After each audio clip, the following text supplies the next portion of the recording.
let's get started with our introductions of battle number 5. Battle number 5, the first team leader of battle number 5 is Nomad's Gambit, led by Nomad Ronan, playing for the Ronald McDonald's house, currently in 15th place at 0-6, not having been able to pick up a win either. But the knockouts have been pretty decent though.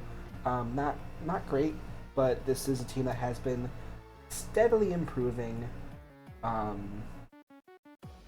Slowly but surely improving.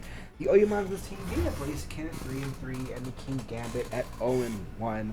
Blaziken, I will say, should have more knockouts than 3, but he stole Blaziken from me, so I'm not gonna tell him how to run it. The Yumons of this team being Lucario at 1-2 and the Chestnut leading the charge at 5-4. The Argumon of this team being the Alolan Sandslash, another Pokemon he stole from me at 0-3, Kingdra at 1-2, and Samurott at 1-3. The Enumon of this team being that Magneton at 0-3, the Cacturne at 0-2, and the Kingler is at 0-3 as well. With the Piyumons, the Midnight Lycanroc at 2-2, another Pokemon he stole from me. The Golem not having shown his face yet. The Honchkrow at 3-5, and the Frogadier at 0-1. Again, this team has been improving very slowly, but still hasn't been able to get a win out of it yet. Casually accusing everybody of theft. No, okay. In the last league, in the PCL, I had Blaziken, Sandslash, and Lycanroc drafted on my team.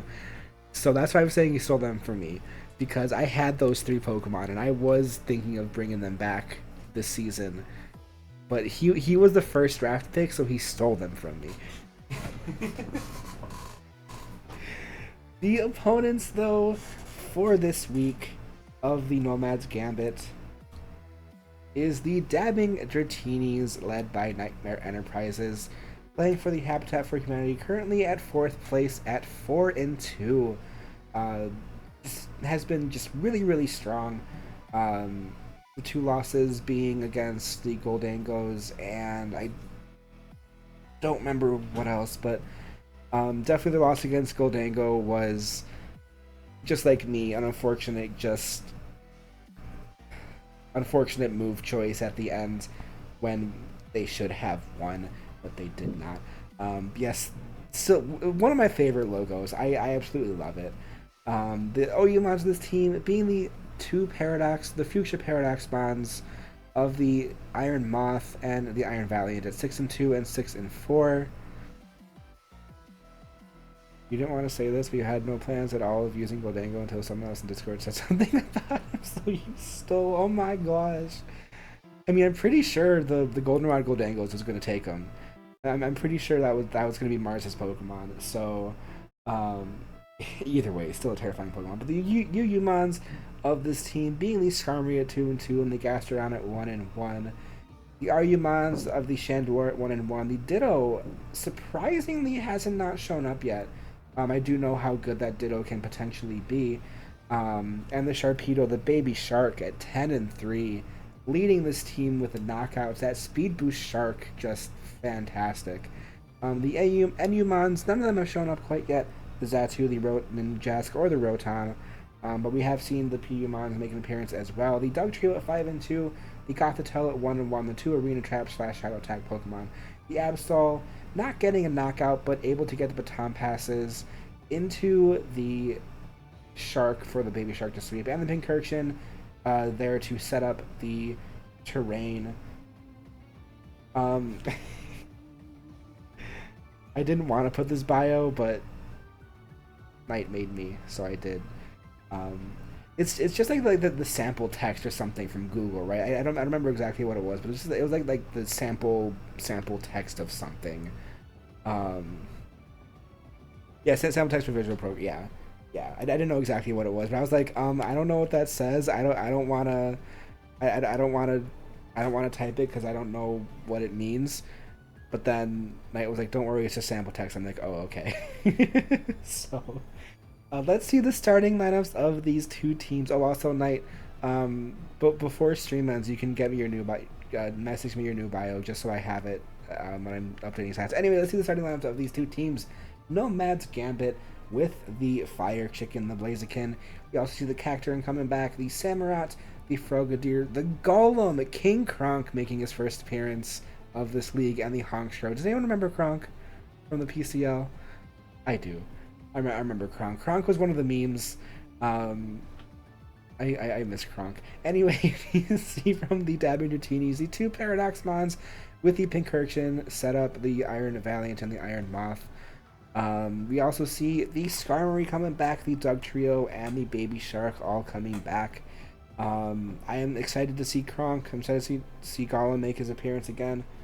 Did I did. Okay. Anyway, let's see the first Pokemon of these two. What?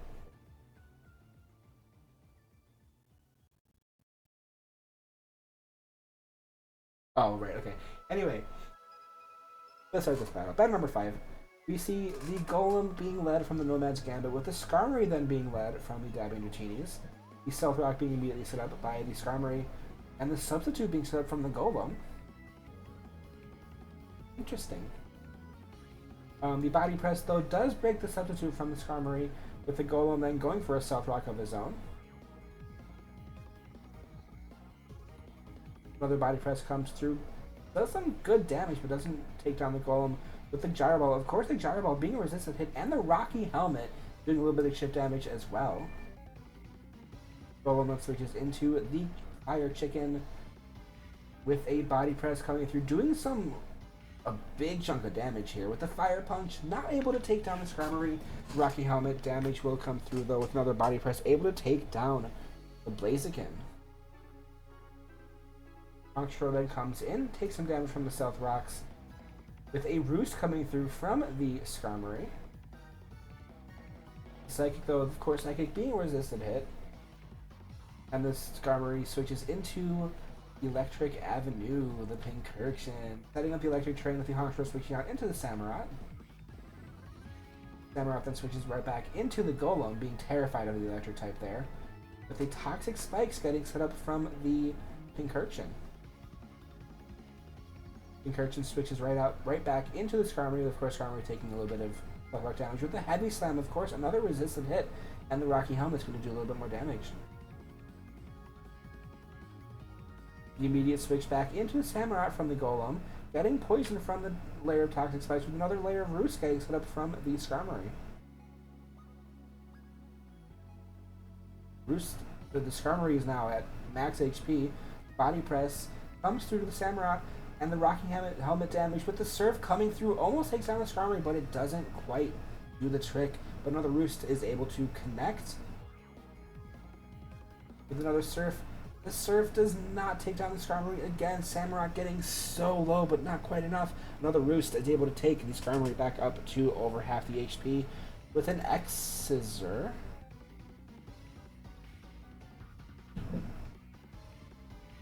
I am confused about that X-Scissor play, but it happened.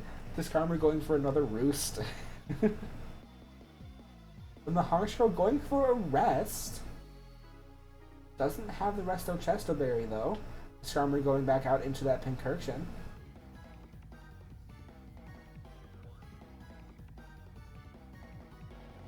Honchkrow going for a Sleep Talk, but the Sleep Talk unfortunately goes right into a Rest, and immediately gets scared of the Electric type on the field, going into that Cacturn with another layer of Toxic Spikes being set up.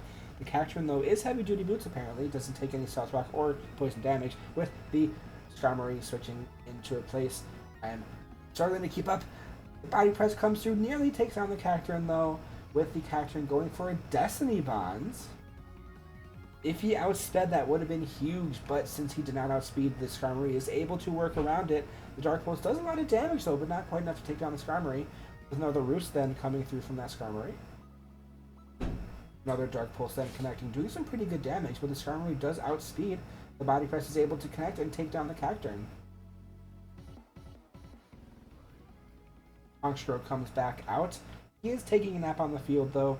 Another Roost coming in from the Skarmory, getting it back to almost full HP again.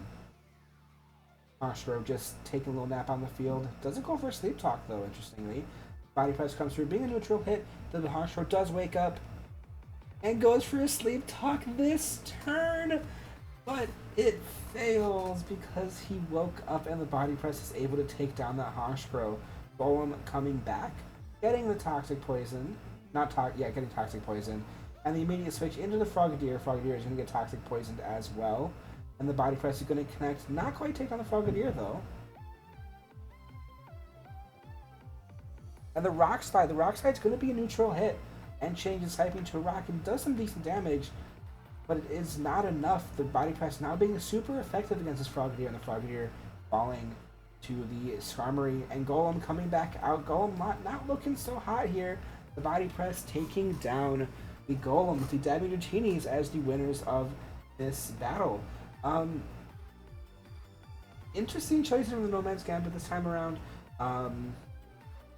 But just really good work, like for the Diving Dratinis, really good working around that.